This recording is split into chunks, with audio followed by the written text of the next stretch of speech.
Un jour, son père est parti en Algérie en lui laissant un petit mot « Je n'ai pas eu le temps de bavarder avec toi ». Je te laisse ce ticket de métro. Quel sens donner à ce titre de transport et qu'en faire? C'est tout l'enjeu du nouveau livre de Brahim Metiba, un texte bref et percutant sur l'incommunicabilité entre père et fils et plus globalement entre la France et l'Algérie. Bonsoir Brahim Metiba. Bonsoir. Merci d'être avec nous sur TV5 Monde. Votre livre est publié aux éditions Mots Conduits. Alors ce mot et ce ticket de métro sert de déclencheur, on l'a compris, à votre livre et notamment un questionnement intense. Que signifie ce titre de transport?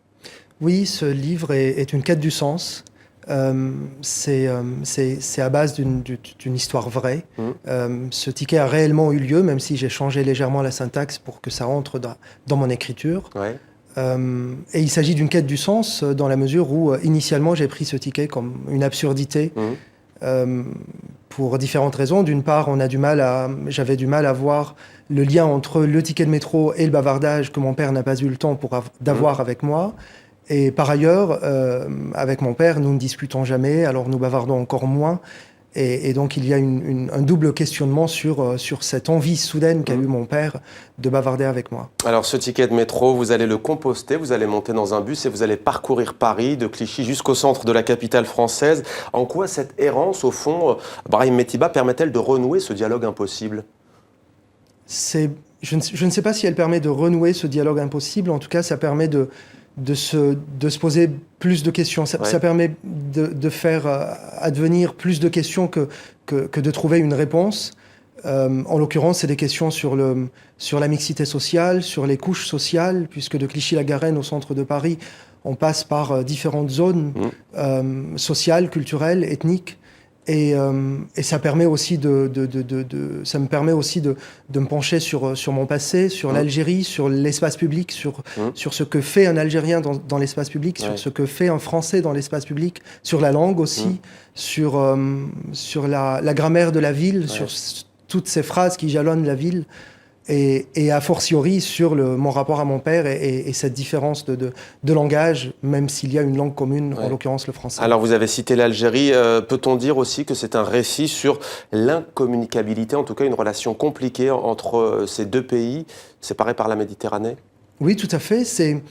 Dans les deux cas, il s'agit de mots. Je pense que dans la relation franco-algérienne, il y a aussi un refus d'acter les choses par les mots, un refus d'avouer certaines choses, ce qui a eu lieu par le passé, et de l'inscrire dans l'histoire pour pouvoir passer à autre chose. Et vous tentez donc d'unir deux voix discordantes, la vôtre, celle de votre père, dans l'espoir de gommer une certaine forme de solitude, les distances douloureuses aussi, distances humaines, distances géographiques, on vient de le dire.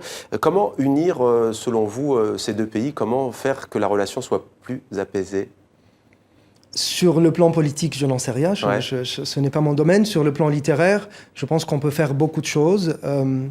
Ces deux premiers livres qui sont sortis cette année, autant Ma mère et moi, que je n'ai pas eu le temps de bavarder avec toi, tentent à leur manière, c'est-à-dire avec les moyens de la littérature, tant sur le plan de la forme que celui du fond, tentent d'unir ces voix discordantes.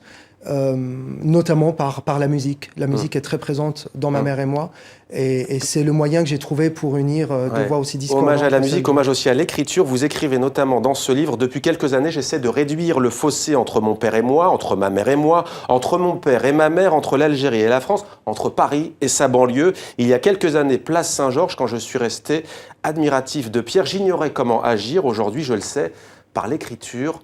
Pourquoi l'écriture ? Dans l'écriture, il n'y a pas d'espace, il n'y a pas de distance, il y a du temps. Dans l'écriture, il y a ce que l'auteur a bien voulu faire venir à un moment. Les choses viennent ou ne viennent jamais, mais elles sont jamais tenues à distance. Et pourquoi si court? Parce qu'on vous lirait dans des formats beaucoup plus longs? C'est court parce que en réalité, c'est plein de silence. C'est ce que je disais hier à une rencontre. C'est la place du silence. La place qui manque, c'est la place du silence et la place du père manquant. C'est plein de silence. Je n'ai pas eu le temps de bavarder avec toi, Brahim Metiba, édition Mots Conduits. Merci à vous d'être venu sur le plateau de 64 minutes.